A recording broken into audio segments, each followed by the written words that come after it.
Hello दोस्तों, नमस्कार। हिंदू धर्म में करवा चौथ व्रत का खास महत्व है। यह व्रत सुहागिन स्त्रियों के लिए बेहद खास माना जाता है। इस साल करवा चौथ व्रत 13 अक्टूबर को मनाया जा रहा है। करवा चौथ व्रत पति पत्नी के रिश्ते को मजबूत करने वाला त्यौहार माना गया है। इस दिन व्रत में भगवान शिव व पार्वती माता की पूजा की जाती है। रात को चंद्रमा को अर्घ्य दिया जाता है। चंद्रमा को सुख, शांति व आयु कारक माना जाता है। मान्यता है कि इनकी पूजा करने से वैवाहिक जीवन सुखद होता है। इस दिन महिलाएं पति की लंबी उम्र के लिए पूरे दिन निर्जला व्रत रखती हैं। करवा चौथ व्रत पूजा विधि: सुबह जल्दी उठकर स्नान कर लें। स्नान करने के बाद मंदिर की साफ सफाई कर ज्योत जलाएं। देवी देवताओं की पूजा अर्चना करें। निर्जला व्रत का संकल्प लें। इस पावन दिन शिव पार्वती की पूजा अर्चना की जाती है। सबसे पहले भगवान गणेश जी की पूजा करें। किसी भी शुभ कार्य से पहले भगवान गणेश जी का पूजा की जाती है। माता पार्वती, भगवान शिव और भगवान कार्तिकेय की पूजा करें। करवा चौथ के व्रत में चंद्रमा की पूजा की जाती है। चंद्र दर्शन के बाद पति को छन्नी से देखें। इसके बाद पति द्वारा पत्नी को पानी पिलाकर व्रत तोड़ा जाता है। करवा चौथ व्रत कथा: करवा चौथ की पौराणिक कथा के अनुसार तुभगरा नदी के पास देवी करवा अपने पति के साथ रहती थी।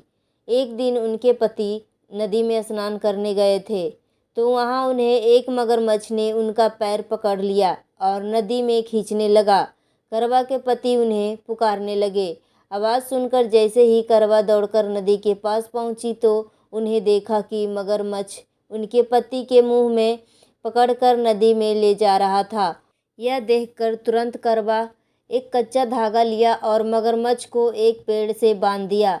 करवा का अस्तित्व इतना मजबूत था कि वे कच्चा धागा टस से मस नहीं हुआ। अब स्थिति ऐसी थी, मगरमच्छ और करवा के पति दोनों के ही प्राण संकट में थे। फिर करवा ने यमराज को पुकारा। करवा ने यमराज से प्रार्थना की कि वे उनके पति को जीवन दान और मगरमच्छ को मृत्यु दंड दे, लेकिन यमराज ने उन्हें मना कर दिया। उन्होंने कहा कि मगरमच्छ की आयु अभी बाकी है तो वे उन्हें मृत्युदंड नहीं दे सकता, लेकिन उनके पति की आयु शेष नहीं है। यह सुनकर करवा क्रोधित हो गई। उन्होंने यमराज को श्राप देने को कहा। उनके श्राप से डरकर यमराज ने तुरंत ही मगरमच्छ को यमलोक भेज दिया, साथ ही करवा के पति को जीवन दान दिया। यही कारण है कि करवा चौथ व्रत किया जाता है और प्रार्थना की जाती है कि हे करवा माता, जैसे आपने अपने पति की मृत्यु के मुंह से वापस निकाल लिया था, वैसे ही मेरे सुहाग को भी रक्षा करना। करवा माता के द्वारा बांधा गया कच्चा धागा और प्रेम और विश्वास का था। इसके चलते ही यमराज सावित्री के पति के प्राण अपने साथ नहीं ले जा पाए। करवा चौथ व्रत कथा नंबर 2: साहूकार के 7 पुत्र और इकलौती पुत्री बीरावती की कथा करवा चौथ की सबसे प्रचलित और पौराणिक कथाओं में से एक है। इसके अनुसार एक ब्राह्मण साहूकार के 7 पुत्र और इकलौती पुत्री थी जिसका नाम बीरावती था। बीरावती अपने पिता और भाइयों की सबसे लाडली थी। सभी भाई बीरावती पर खूब प्यार लुटाते थे। सबसे पहले वे अपनी बहन को खाना खिलाते थे, उसके बाद खुद खाना खाते थे। बीरावती का विवाह एक ब्राह्मण युवक से हुआ। विवाह के बाद बीरावती ससुराल से मायके आई हुई थी। बीरावती ने करवा चौथ का व्रत रखा था। शाम में जब सभी भाई घर पहुंचे तो बीरावती से भोजन करने का आग्रह करने लगे। तब बहन बीरावती ने कहा कि उसने करवा चौथ का निर्जला व्रत रखा है और चंद्र उदय होने के बाद चंद्रमा को अर्घ देकर ही वह भोजन ग्रहण करेगी। लेकिन भूख प्यास से बीरावती व्याकुल हो रही थी। बहन की यह दशा देख सभी भाई उससे भोजन करने का आग्रह करने लगे, लेकिन बीरावती बिना चंद्रमा को अर्घ दिए भोजन नहीं कर सकती थी। ऐसे में छोटे भाई ने एक तरकीब ढूंढी और उसने पीपल के पेड़ पर चढ़कर एक दीपक जलाकर छन्नी की ओट में रख दिया, जिससे दूर से देखने पर ऐसा प्रतीत हो रहा था कि चतुर्थी का चांद निकल आया।